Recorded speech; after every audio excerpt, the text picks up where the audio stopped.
দেখুন, প্রশ্ন থাকবে আমেরিকার দাদাগিরি নিয়েও। আমাদের ছোটবেলায় জৈব রাসায়নিক বোমা তৈরি করে এই অভিযোগে সাদ্দাম হোসেনের দেশ দখল করে তাকে ফাঁসিতে চড়ানো হলো। পরে যুক্তবাহিনী বলল ওয়েপন অফ মাস ডিস্ট্রাকশনের কোনো প্রমাণ কিন্তু ইরাকে পাওয়াই যায়নি। ভাবুন, ডোনাল্ড ট্রাম্প তো সব সীমা ছাড়িয়ে গেছেন। ল্যাটিন আমেরিকায় মাদক ব্যবসা চালানোর অভিযোগে ট্রাম্প ভোর রাতে বন্দি করে সস্ত্রীক ভেনিজুয়েলার রাষ্ট্রপ্রধানকে তুলে নিলেন। আমার রসিকতার জন্য মার্জনা করবেন, প্রায় অনুব্রত মণ্ডলের গাঁজা কেস দেওয়ার মতো। দেখুন, এর আগে বলা হয়েছিল ইরাকের দখল নেয়ার জন্য আমেরিকা সাদ্দাম হোসেনকে সরিয়েছিল, কারণ আসল টার্গেট ছিল তেলের দখল। লিবিয়ায় গদ্দাফির ক্ষেত্রে তেলের দখলই আসল কারণ ছিল বলে অনেকেই মনে করেন। এবারও অনেকে বলছেন যে ইরান আক্রমণের মূল কারণ কোনো স্বৈরাচারী শাসনের অবসান ঘটানো নয়, ট্রাম্পের মূল উদ্দেশ্য আসলে তৈল ভাণ্ডারের দখল। গোটা মধ্যপ্রাচ্যে একমাত্র ইরানই ছিল মার্কিন তাঁবের বাইরে। এবার ডোনাল্ড ট্রাম্প সেই বৃত্তটাই সম্পূর্ণ করলেন। আমার পরের বক্তা রাজাগোপাল দা কি মানবেন? সুমন, তুমি যেভাবে বললে আমি ভাবছিলাম আজকে অন্যভাবে বলবো, কিন্তু হ্যাঁ, বলুন না। না, আমি অন্যভাবে বলবো না। আজকে তুমি যেভাবে ট্রাম্পকে নিয়ে এলে, এই মানুষটাকে একটা সময় আমি ভালোবাসতাম, কিন্তু এই দাদাগিরি আর সহ্য হয় না। পরিষ্কার কথা যে আরব দুনিয়া একটা সময় ইউনাইটেড ছিল। ও যেটা করার চেষ্টা করলো, আব্রাহাম অ্যাকর্ড, যেটা ব্রিগেডিয়ার সাহেব বলছিলেন, এই আব্রাহাম অ্যাকর্ডকে নিয়ে এসে ইসলামিক দেশগুলোকে ভেঙে দিলেন। যে বুঝিয়ে দেওয়া হলো যে ইরান তোমাদের বন্ধু নয়, ইসরায়েল তোমাদের বন্ধু, ভেঙে দেওয়া। এটা হচ্ছে এক নম্বর। ইসরায়েল ছাড়াও যদি অন্য কোনো দেশের হাতে যদি পরমাণু অস্ত্র থাকে, সেটা হচ্ছে যে আরব দেশগুলোর পক্ষে বিপজ্জনক। কিন্তু আমি ভীষণভাবে মনে করি, যেটা তুমি জানালে সাদ্দাম হোসেনের ক্ষেত্রে ওয়েপন্স অফ মাস ডিস্ট্রাকশন কিছুই পাইনি, কেন তেল। ইরান একই জিনিস, কোথাও কিছু এখনো খবর নেই যে কত কি ঘটছে না ঘটছে। এই ইউরেনিয়াম 90% ইউরেনিয়াম এনরিচমেন্ট নিয়ে বেঞ্জামিন নেতানু সেই 12 সাল থেকেই ইউএনএ বক্তৃতা করে আসছে, ওদের নাকি 90% ইউরেনিয়াম এনরিচড হয়ে আছে, যে কোনো দিন বোমা ফাটিয়ে দেবে। অর্থাৎ ইরান যে একটা বোমা করতে পারে, একটা আতঙ্ক তৈরি করে দাও, সেইটা কিন্তু চলছে। আসল লক্ষ্য তো তার যে হিউজ অয়েল এবং আদার রিসোর্সেস, সেটা সবাই আমরা জানি। আমি যে কথা এক সময় খুব বলতাম, সে নিয়ে একটা বইও কিন্তু পরবর্তীকালে একজন আমেরিকান লিখেছিলেন, তার নাম হচ্ছে Kenneth Waltz, why Iran should have a nuclear bomb. একদম, ইরান যদি আছে নিউক্লিয়ার বোম, এটাই তো আমেরিকার সমতার নীতি, যে একমাত্র আমার নিউক্লিয়ারের ক্রমশ আমি বাড়াবো, কিন্তু অন্য কেউ করতে পারবে না। আজকে যদি দেখুন, ব্যাপারটা হচ্ছে যে ইরানের ধারণা কি, যে পাকিস্তানকে আমরা কেউ ছুতে, হ্যাঁ, ওই 3 দিনের বেশি ঝগড়া করতে চাই না, কেন নিউক্লিয়ার বোম নাকি।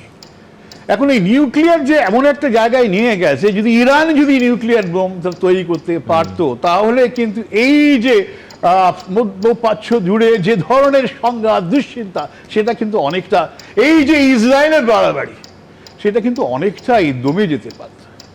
কিন্তু সেটা আমেরিকা করতে দিতে চায়নি। কেন চায়নি? কেননা সে মনে করছে তো সেখানকার যে অয়েল রিসোর্স আছে, সেই অয়েল রিসোর্সটাকে যদি কন্ট্রোল করতে হয়, তাহলে তাদেরই মানে একটা কন্ট্রোল রেজিম সেখানে থাকা দরকার। এই যে মানুষ এত ক্ষেপে উঠলো, লাখো লাখো মানুষ পথে নামলো, সেই সময় তারা ভেবেছিল আমেরিকা সাপোর্ট করবে, কিন্তু সে ধরনের সাপোর্ট তারা পায়নি। কেননা তাদের ভয় ছিল হয়তো যে গণতান্ত্রিক সরকার, তারা হয়তো আমেরিকার কথা নাও শুনতে পারে। এই ভয় তো থাকে সবসময়, তাই না? ভারতের মতন এরকম বাধ্য ছাত্র কজন হতে পারে?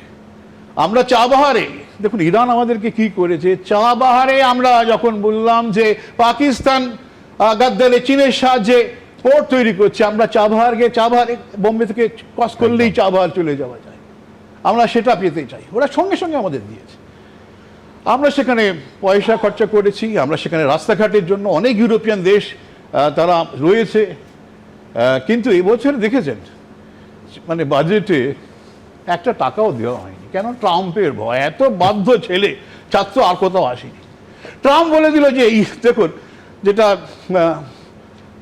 আমাদের বিশেষজ্ঞ, মার্কেট বিশেষজ্ঞ বলেছিলেন, 41% আমরা তেল কিনতাম রাশিয়া থেকে, বুঝলেন, এমন ভয় দেখা, একদম। ডিসকাউন্ট পেতাম, তার ফলে একদম। এই ইউক্রেন ওয়ারের ইম্প্যাক্ট আমাদের পড়েনি। এমন বুঝছেন, এমন একটা ব্যবস্থা করলো, এমন ভয় দেখালো, এমন ট্যারিফের ভয়, পেনাল্টি 25% পেনাল্টি, টোটাল 50% ট্যারিফ। এই ভয় পেয়ে আমরা সেই 41টা থেকে প্রায় জিরোর কাছাকাছি চলে এসেছি। ভয় পাচ্ছি, সোজা কথা আমরা ভয় পাচ্ছি। ওখান থেকে অবশ্য অনেক সমস্যা আছে, তার নিজেদের আমাদের এতে আনতে পারি না, অনেক ধরনের সমস্যা আছে। নিষেধাজ্ঞা থাকলে যা হয়, কিন্তু আমরা বড্ড বেশি বাধ্য, ট্রাম্পের বাধ্য হতে গিয়ে কিন্তু আমরা নিজেরাই কিন্তু বিপদে পড়ছি। যে খুব একটা যেভাবে আসিম মনির অ্যান্ড পাকিস্তান যেভাবে তার খুঁটি গুছিয়ে নিয়েছে আমেরিকার সাথে, আমরা কিন্তু কিছু পাইনি। আমরা হাউডি মোদি করেছি, আমরা নমস্তে ট্রাম্প করেছি, কিন্তু সুযোগ আমাদের রাতে কিচ্ছু এলো না। এই যে লোকটা বারবার বলছে আমি নোবেল প্রাইজের যোগ্য, এতগুলো যুদ্ধ থামিয়েছি, সে লোকটা আজকে এত বড় যুদ্ধ করার চেষ্টা করছে, সারা দুনিয়াকে হুমকি দিচ্ছে। এবং আজকের যে যুদ্ধ আমরা জানি, তোরা যুদ্ধ করে করবি কি বল, সেটা আমাদের রক্তের মধ্যে সত্যজিৎ রায় মানে শুনিয়ে গেছেন তার সেই বিখ্যাত বইতে। আমরা জানি যুদ্ধ করে কারুর লাভ হয় না, কিন্তু মুশকিলটা হচ্ছে এই কিছু ধরনের দাদাগিরি করার লোক সারা বিশ্বে থাকে। একদম, এবং যুদ্ধ ব্যবসায়ীদের লাভ হয়। ব্যবসায়ীদের লাভ তো সব দিক থেকেই তাদের লাভ। এই তেলের দাম বাড়লে কম লাভ হবে নাকি? বুঝেছেন, $1 যদি তেলের দাম বাড়ে, প্রায় $1.5 থেকে $2 বিলিয়ন আমাদের বিল বাড়ে। দেশে হয়তো ইলেকশনের জন্য বাড়ানোর দাম যদি আমরা নাও বাড়াই, ইম্পোর্ট বিলটা তো আমাদের দিতে হবে। তো যাই হোক, সে প্রশ্ন আমি ঢুকতে চাই না। প্রশ্নটা হচ্ছে যে তেলের দাম বাড়লে আমরা ক্ষতিগ্রস্ত হব, এবং তবুও আমরা জানি যে ভারত সেখানে গালফ কাউন্সিলের সঙ্গে যেভাবে আমাদের একটা ব্যবসা বাণিজ্য চলছে, এখন হাইয়েস্ট ওই ব্লকটা আমাদের সবচেয়ে বেশি জিনিস কেনে। কিন্তু জানি না সেখানেও ট্রাম্পের দাদাগিরি এসে পৌঁছবে কিনা, আমরা সেটা জানি না। কিন্তু আমরা এই ট্রাম্পের দাদাগিরির বাইরে যতদিন কাজ করেছি, নিরাপদে কাজ করেছি, আমাদের যোগ্যতা বাড়িয়েছি, আমরা পুতিনের সঙ্গে কাজ করেছি, ইউরোপিয়ান ইউনিয়ন আমাদের সঙ্গে রাজি হয়েছে। কিন্তু আবার দেখা যাচ্ছে ট্রাম্প আমাদের আবার একটা ভেলকি খেলছে, তো আমাদের কমিয়ে দেবো, 15% কমিয়ে দেবো। জানি না, সুপ্রিম কোর্ট তো বলেছে যে ধরনের কর বসানোর অধিকার একমাত্র আমেরিকান কংগ্রেসের আছে, ট্রাম্পের কোনো অধিকার নেই কোনো ধরনের কর ট্যারিফ বসানোর। এটা সুপ্রিম কোর্ট জানিয়েছে, তার জানি না শেষ পর্যন্ত কি অবস্থা হবে। কিন্তু এখনো যে ট্রাম্পকে আমরা ভয় পাই, এটাই আমাদের পররাষ্ট্রনীতির দৈন্যতা। এবং যারা যেটা সাহস দেখিয়েছে, একটা কথাই খালি সুমন বলবো, যে এই মাদুরোকে যখন হাত করা পড়ানো হলো ভেনিজুয়েলায়, মাদুরোর সঙ্গে কিন্তু মানে ভেনিজুয়েলার সঙ্গে চায়না রাশিয়ার চুক্তি ছিল, ডিফেন্স চুক্তি, যে একই চুক্তি ইরানের সঙ্গে আছে। কিন্তু এই ন্যাটো টাইপ চুক্তি মানে হচ্ছে ন্যাটোর 5 নম্বর ক্লজ আছে, যে কোনো ন্যাটোর কান্ট্রি মেম্বারকে যদি কেউ আক্রমণ করে, অন্যটা ঝাঁপিয়ে পড়বে।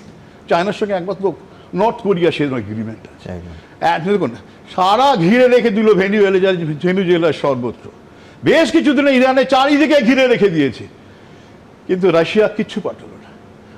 71 সালে যুদ্ধের সময় খেয়াল রাখতে হবে, যখন 7th ফ্লিট পাঠিয়েছিল আমেরিকা, সঙ্গে সঙ্গে রাশিয়া কিন্তু ব্রেজনেভ কিন্তু পাঠিয়ে দিয়েছিল তাদের সাবমেরিন, তারপরে আমেরিকা পালিয়ে গেছিল। সে ধরনের অবস্থা কিন্তু এই মুহূর্তে না থাকাতেই আমেরিকার দাদাগিরি বেড়ে উঠেছে। এবিপি আনন্দ, এগিয়ে থাকে, এগিয়ে রাখে।